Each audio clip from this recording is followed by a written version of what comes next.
This week for me it's been affirming that I guess I picked the right career, because this week has been far less stressful than the 4 weeks of summer leading up to it.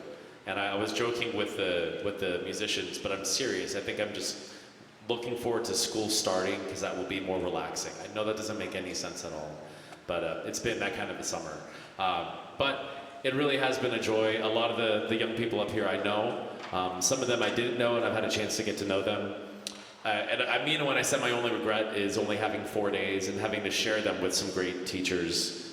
There's some young people here that I just didn't get to know as well as I'd hoped. So hopefully we cross paths again in the future, whether it's here again or whether it's Tripo or somewhere else musically. But I hope we get that chance. It's been a lot of fun to put this together. They've done a really, really nice job.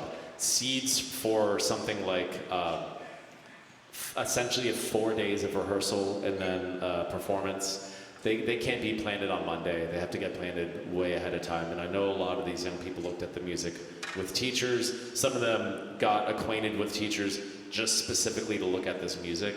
And then some of them were a little bit blindsided on Monday, and then, which is fine. I was always that kid. I'm still kind of that kid sometimes.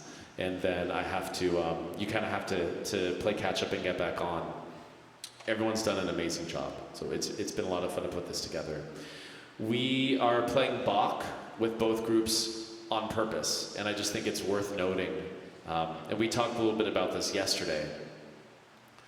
But Bach is not necessarily known by a lot of people as the king of improvisation, but in his time, I think it's fair to say he was known for that more than he was known for writing the music that he's known for writing now. He was an organist in a church, so a place like this would have been Bach's home. And those of us that were on Tripo's trip to Germany last year, or if you've ever been to Germany, I know we've had some other people that were just in Germany, you might see he's kind of all over several of the towns in Germany because he was a reputed organist, would travel from town to play. And usually he was just given very bare information for what he should play, and sometimes no information at all. And he would just make up music that was appropriate to what was being done in church. The church I play bass at now, I don't have to do that as much, but for quite a while, I was in a situation like that where there was a band, and there was a preacher, and we just had to play music that fit what was going on, which sounds insane to some people, but once you understand the language, you know, everyone here can speak. And I think Mr. Howes and Mr. DeFade have done a good job of helping these guys understand that really improvisation is just learning the language, and once you have that, it's all about bringing your own personality to it. So, without further ado, Bach.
For a man who needs no introduction, but a legendary local jazz musician, and everyone keeps calling him a jazz musician, he's a musician.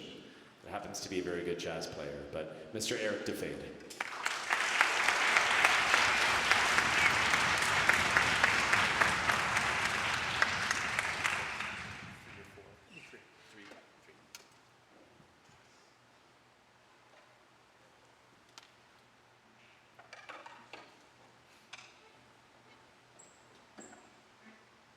One, two, three, four.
think people that know me well wouldn't be surprised to know that I have a big spreadsheet, like a big master spreadsheet that dates back to after the pandemic, with pieces that I've done and groups that I've done them with. I've stopped short of having rosters of the kids hyperlinked to that, but I should actually do that. I don't know why I didn't think of that. And I do that to kind of track like the pieces that have worked really well that I would like to do again someday, and then to make sure that there's not too much crossing where like this kid ends up playing the piece 3 times with me in 3 different contexts. I'm probably overly mortified of that happening. So there are students in the senior orchestra that probably heard that first Brandenburg and were like, I've heard that before. Yes, you have. It's a great arrangement, and no one there had done it with me, so I did it. And then the same thing is going to be true for this last piece, Red Pepper. This one, I think my first season at Tripo, I did this with the Symphonette musicians, gosh, 2020, 2021, and then maybe at one summer camp. But I don't think any of these folks, have you played this piece before? See, the spreadsheet doesn't lie.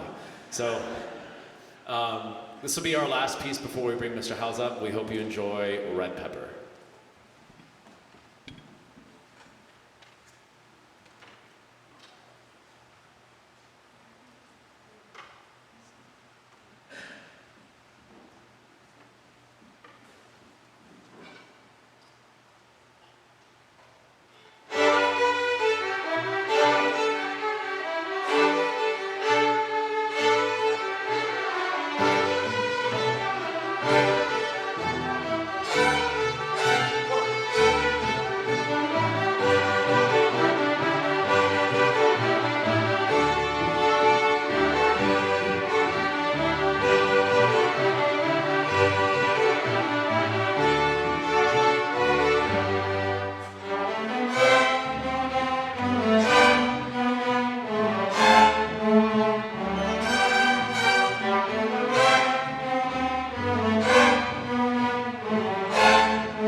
Next, ladies and gentlemen, Mr. Christian House.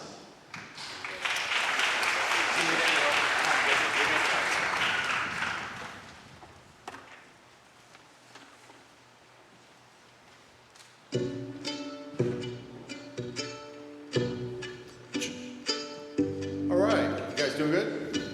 Okay, so do a little, just play after me. Okay, I'm gonna start on the note D.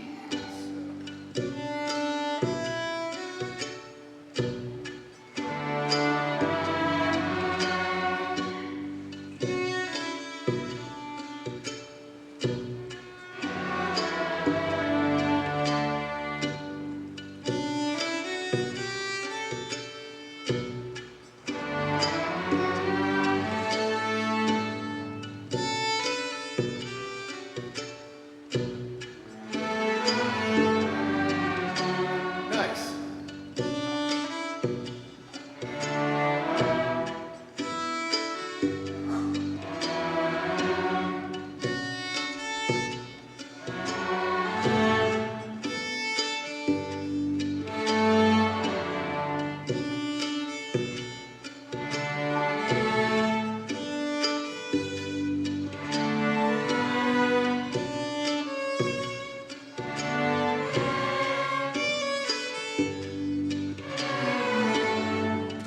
Awesome. Give him a hand.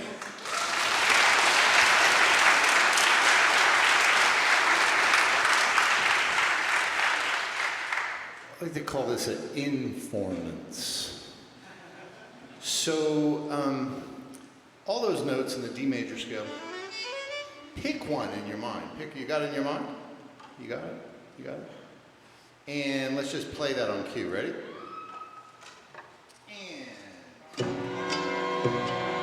And then change it right here. Change.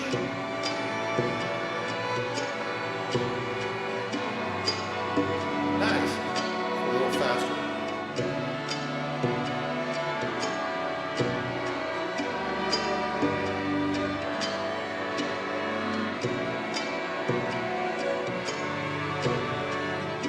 Beautiful, beautiful, beautiful.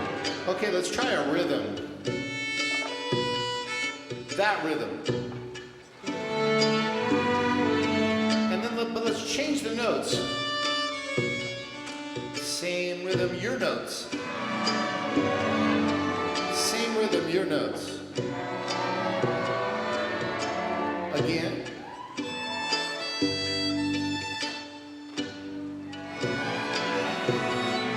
Yeah, let's try a different rhythm. So listen to this rhythm. Let's see if I can come up with one. Just listening, just listening. Just keep listening.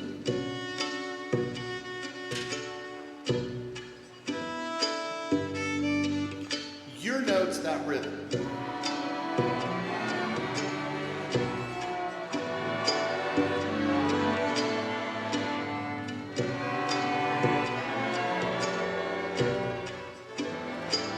Beautiful. Beautiful.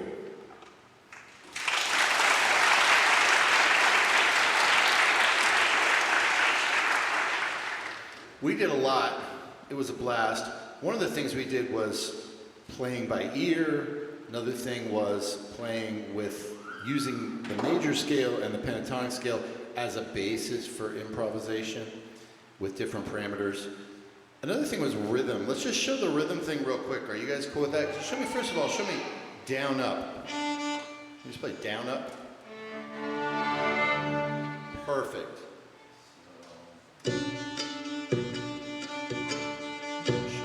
Down up.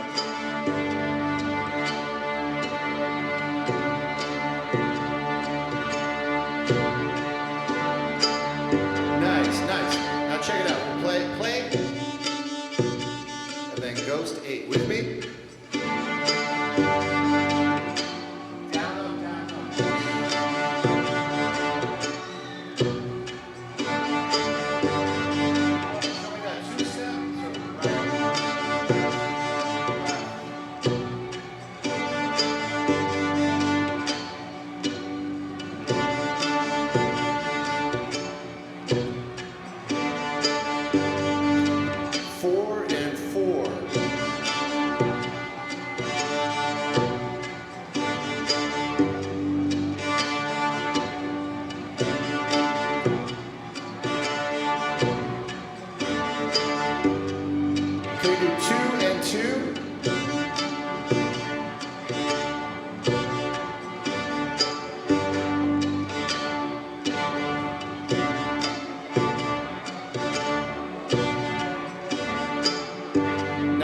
this one out. Listen to this one.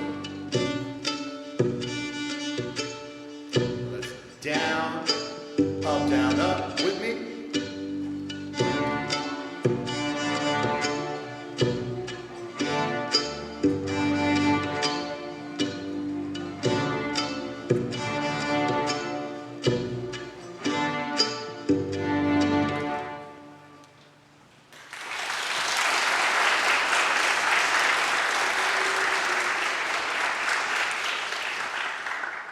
So one of the ideas behind what you just heard, I think some of my favorite classical conductors, a couple that come to mind. Marshall Haddock is a famous conductor from Ohio State University that I got to work with.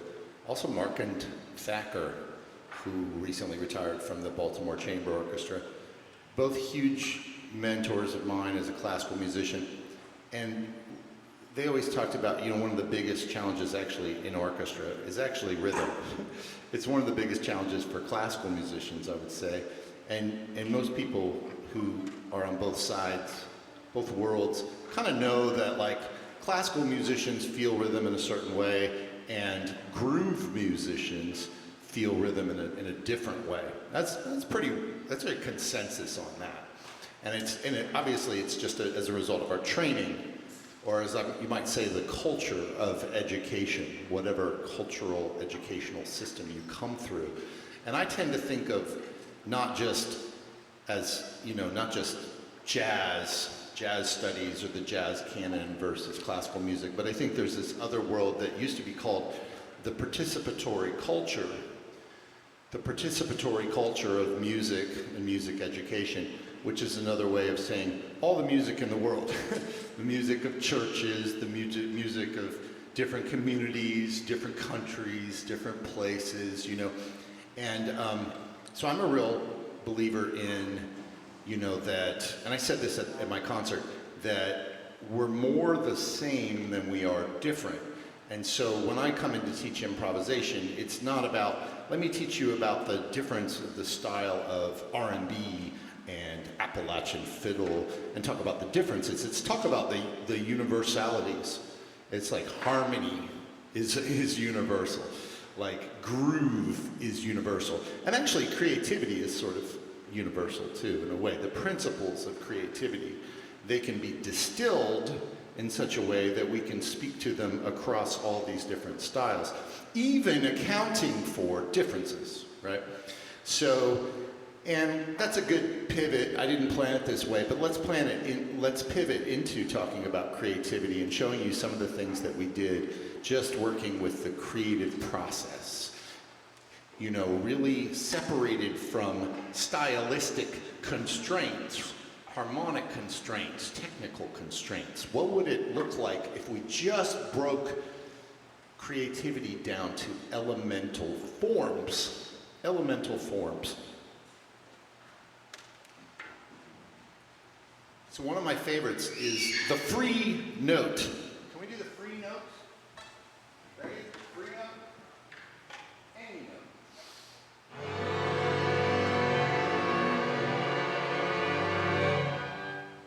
Again.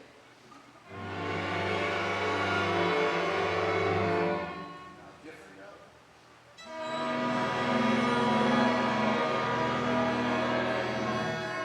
Now let's split. We got a free note here, right?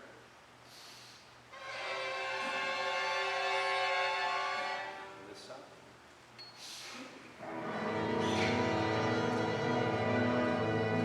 Now we're going to move from one free note to another free note, okay?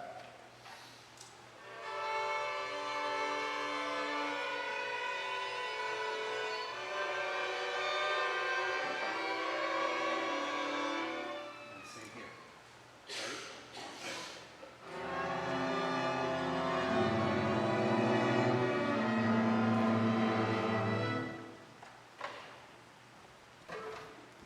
And I would say it's music if it's unified.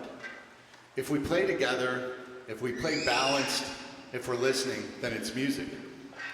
Let's look at some other elemental forms. What would it look like if I gave you guys, are you guys ready if I just give you a card? Can I just give you a card? So we did a game called Free Association. Maybe I can do it with you, actually. Should we put the parents on the spot? Yes, we're putting the parents on the spot. Okay, you don't get to phone this in, parents. All right, we're going to play a game. It's called Free Association. I'm going to say a word, and I want you to say the first word that comes to your mind. The first word that comes to your mind is the correct answer, okay? You got me? All right, so the first word is Pittsburgh. Ice cream. Monday. I'm not feeling it, parents. You gotta speak up a little bit here. Orchestra camp. Oh, thank you. Okay, thank you. Just to make sure you're there. All right, so the correct answer is the first word that comes to your mind, right? So then we broke that into playing. The correct answer is the first thing that comes to your mind. And we looked at different elemental forms as a basis for creativity. One of those elemental forms is emotions, right? And so I'm going to show the kids a card, and they're going to play the first thing that comes to their mind. You ready? All right, playing position, please.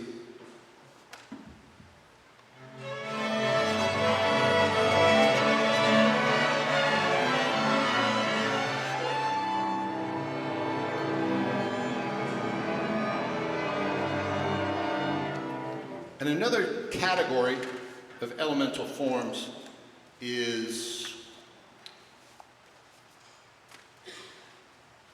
well, this is a fun one. Another category is techniques.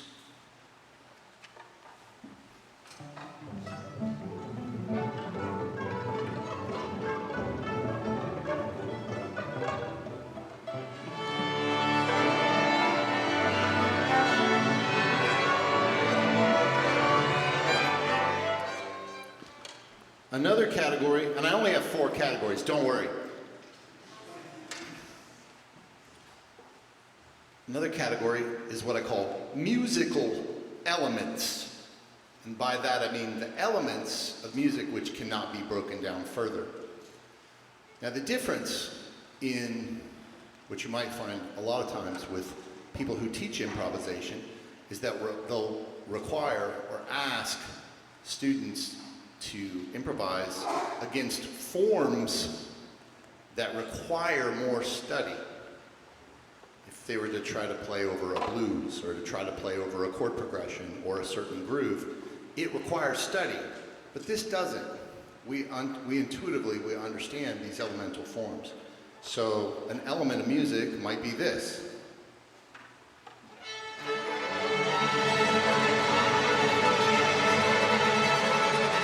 Let's play slow now, slow.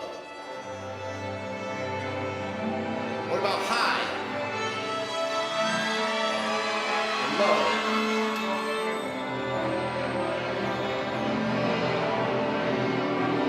Awesome. So those are some of the elemental forms. I have 4 categories, but I'm not going to show you the 4th one because I'm editing myself. But those 4 categories, they make up basically the infinite universe, because the infinite universe is what we can be inspired by for creativity. But the trick is to narrow our focus and, give a little focus to that. We have a duo that was going to demonstrate. Are you guys ready? Do you still want to do it? Even Fiona? Okay, now could I ask Eve, could I ask you to stand up here? Just so you're closer to Fiona. And I'll kind of throw the mic on these guys. So, yeah, that's a great place. Yeah, and I'll kind of put the mic there. So we explored these improvisation things in 2 formats. And there's a 3rd one that you get to continue. And so the first format was as an entire ensemble with conduction, which we'll show you one more example of before I finish with this segment. But the other was breakouts in small ensembles, where the kids were given elements of structure, and then they made their own jams. They made their own ensemble jamming out of that. And we have 2 volunteers, which is Fiona and Eve, who have offered to demonstrate one of theirs. And if I understand correctly, would you like to explain the structure of your jam? I'm going to play guitar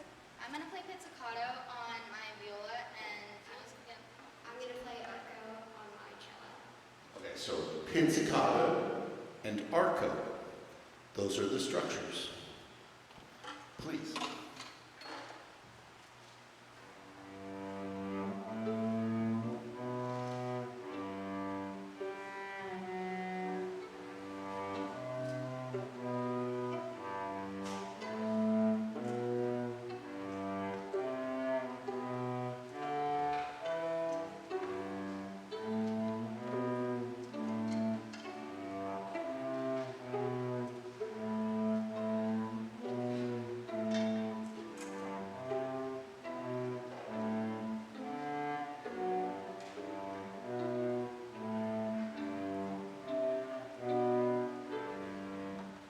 Bravo.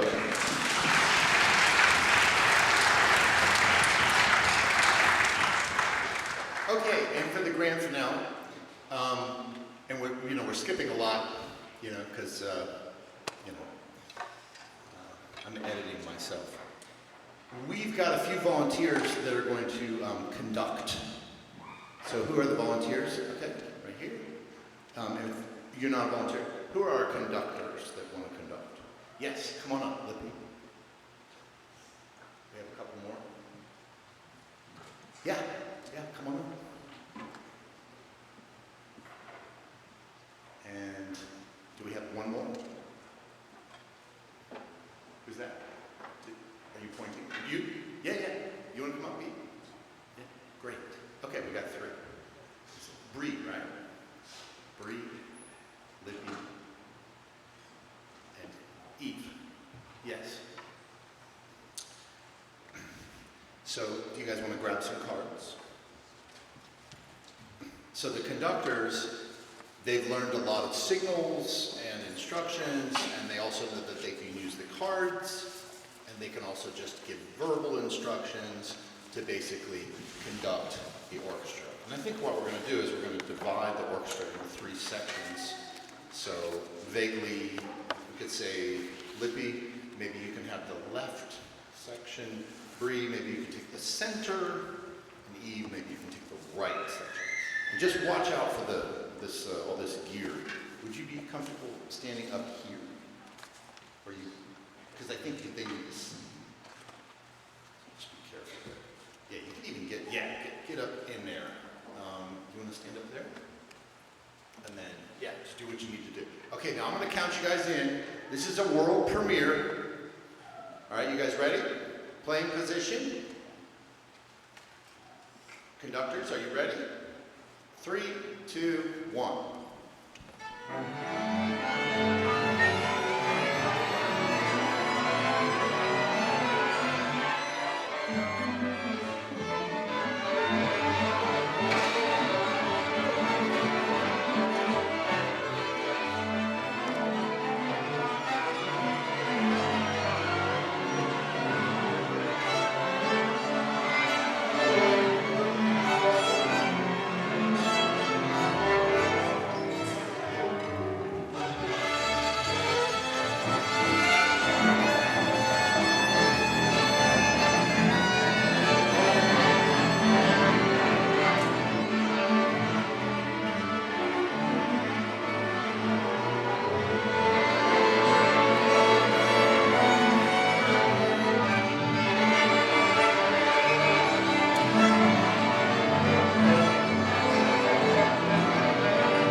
it up for the conductors. Take a bow, conductors. Take a bow. And everybody else, you want to stand up? Give it up for the junior orchestra.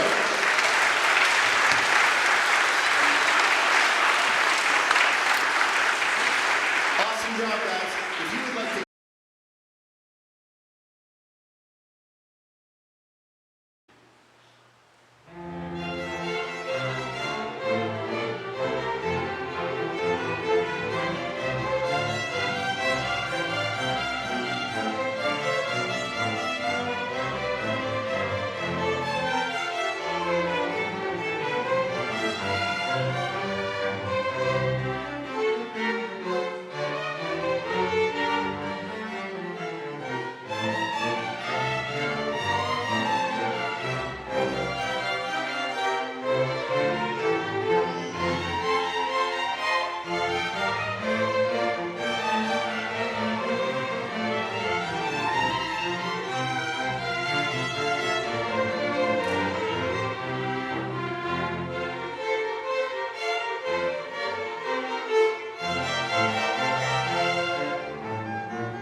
I want to say once again, you hear a piece like that, which was also Bach, put together in 4 days. It's great that they did it, but it's more indicative of the work of the coaches, more indicative of the work of the private teachers, of the musicians ahead of time, of the school teachers in the years past, of the parents making them practice. It's all cumulative.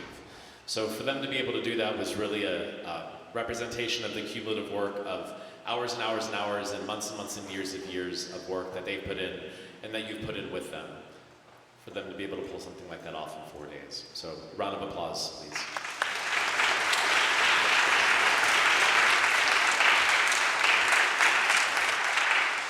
And this next piece, Blue Fire Fiddler, is a really fun one.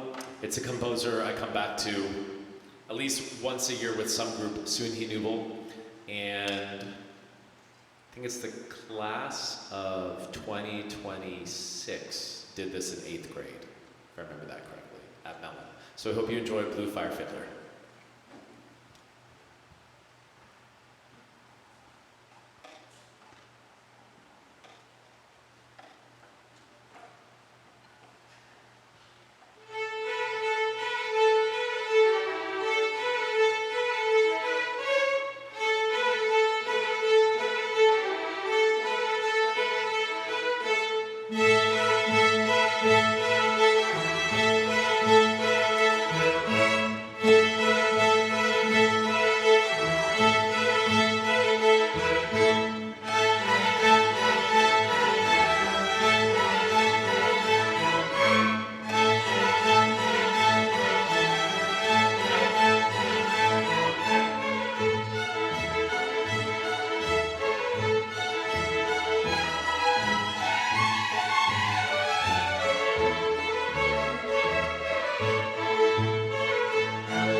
So, one more time to come up and perform a standard.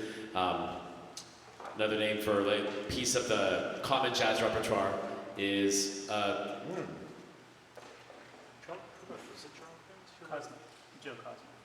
right. Who wrote Autumn Leaves? Very familiar tune. All too familiar for jazz musicians. So we're going to do this one more time with Mr. DeFave. Please welcome back up to the stage.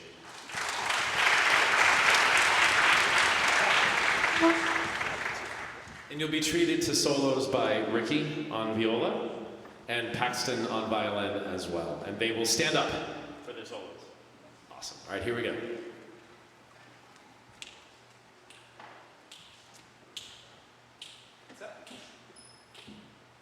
One, two, three, four, one.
here is familiar with the amazing percussion workings of Wesley Match back there?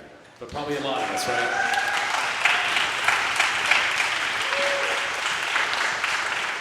So he'll appreciate that I can't leave this opportunity unacknowledged. So first of all, 3 years now, yeah, about 3 years that I've had a chance to work with him here and at Tripo, and he's always been an incredibly reliable and amazing person and percussionist. But I just thought it was so cool what just happened and you would never know. So I just want to tell you from a music making perspective and so you can appreciate what your young people did up here. We were supposed to do that ending 3 times. So Wesley started slowing it down before he was supposed to, and nobody flinched. I followed, Eric followed, the orchestra followed. Nobody started playing a 3rd time because that's what we rehearsed. Everybody just followed and we're like, oh, okay, this is what we're doing now. How cool that they're able to be adaptive like that. That's not indicative usually of a true classical musician that has to do it this way. You're broadening your horizons a little bit. So I'm super proud of the fact that they all followed. So, round of applause.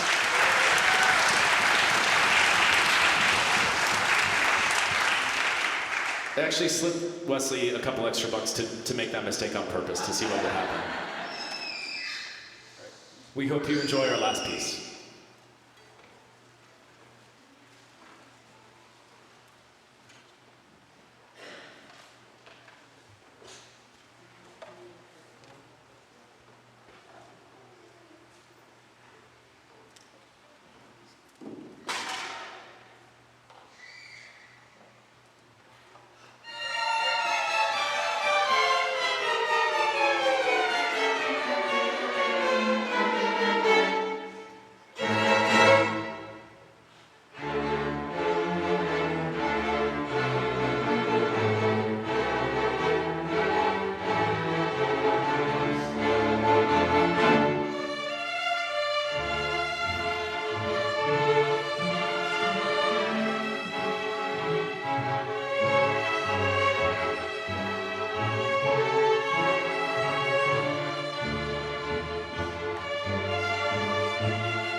Mr. House is getting ready here. You always give the soloists a bow after, and I'm notorious for forgetting that. So Ricky and Paxton, please stand up from Autumn Leaves. Give them a round.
So if you remember this idea I was sharing earlier about forms, structure, and how we can be creative if we're given structure, but the other part of it is that we must already have enough insight and knowledge about the materials of that structure.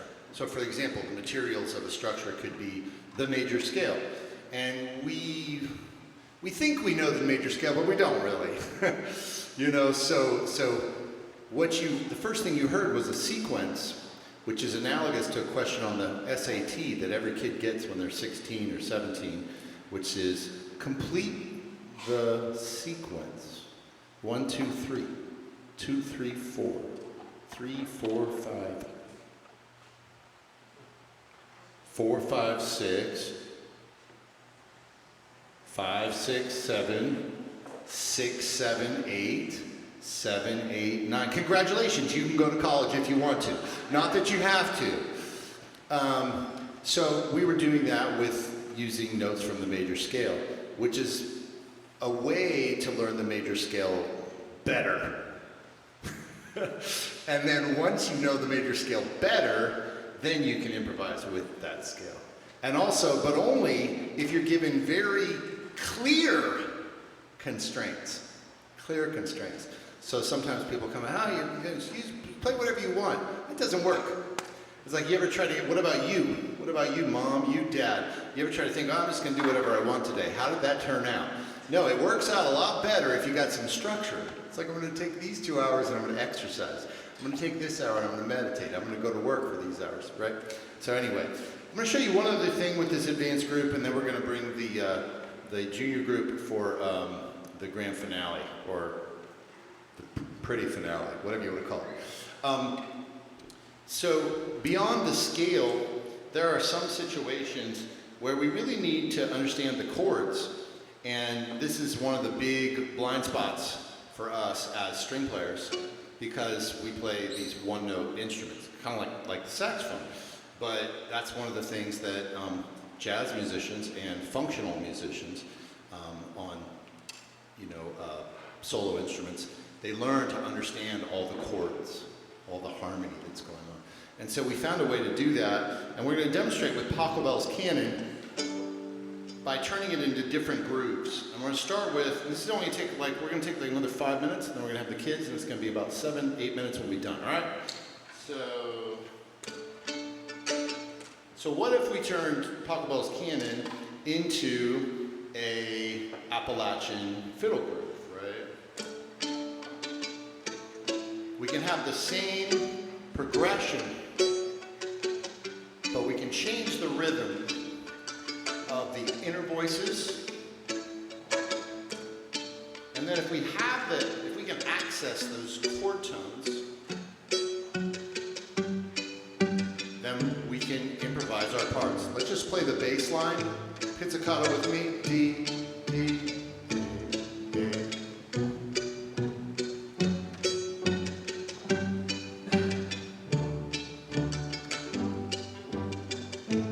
One more time.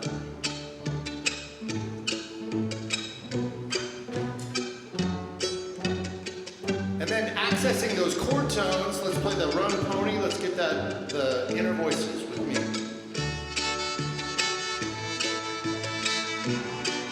So you're reading your chord chart there, right? You're picking your notes that conform to the chord. So it's chamber music, but it's improvised. And then play whatever you want. Play whatever you want.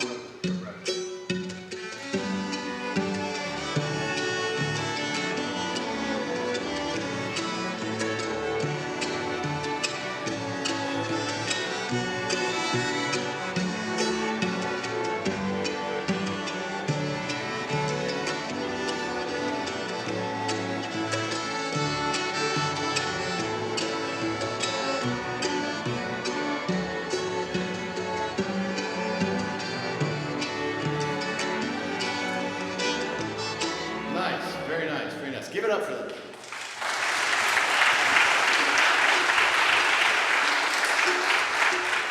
So we can take any of the chords, almost any of the chords in this progression, and just to make it a little more interesting for you, we'll just pick a different progression this time. We're just going to go between D and A, but let's do it as a waltz.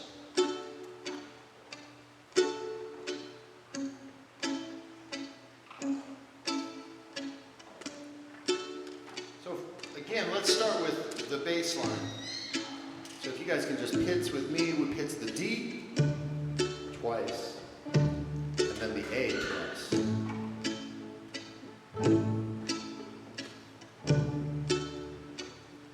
For our inner voices, we're going to choose chord tones and play on 2-3. Right?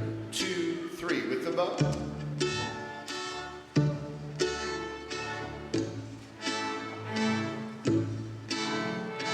The D chord. A chord. On 2 notes.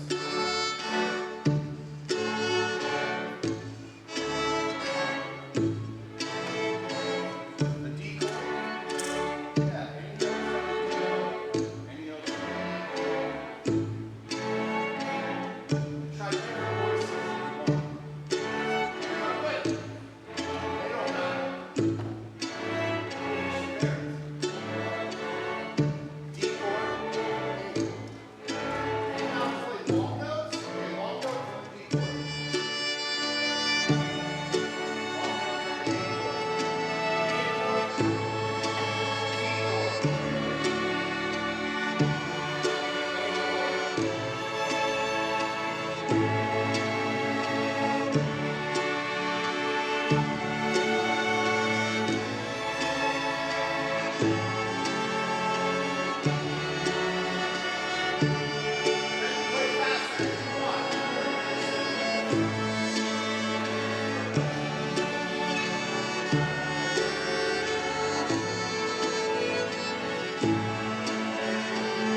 And in short, we explored this in different grooves. We did it on a reggae groove, we did it on a bossa nova, we did it on a waltz form, we did it in an Appalachian, kind of medium bluegrass groove form.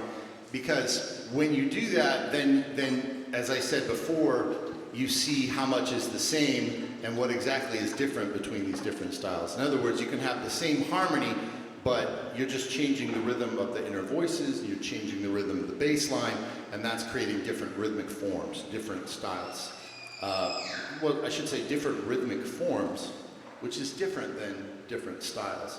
But once we're empowered with the understanding of how grooves are built and how harmony functions within that, and once we are able to access that harmonic information, it's very empowering. It's extremely empowering. So anyway, give it up for the senior orchestra one more time. Could you please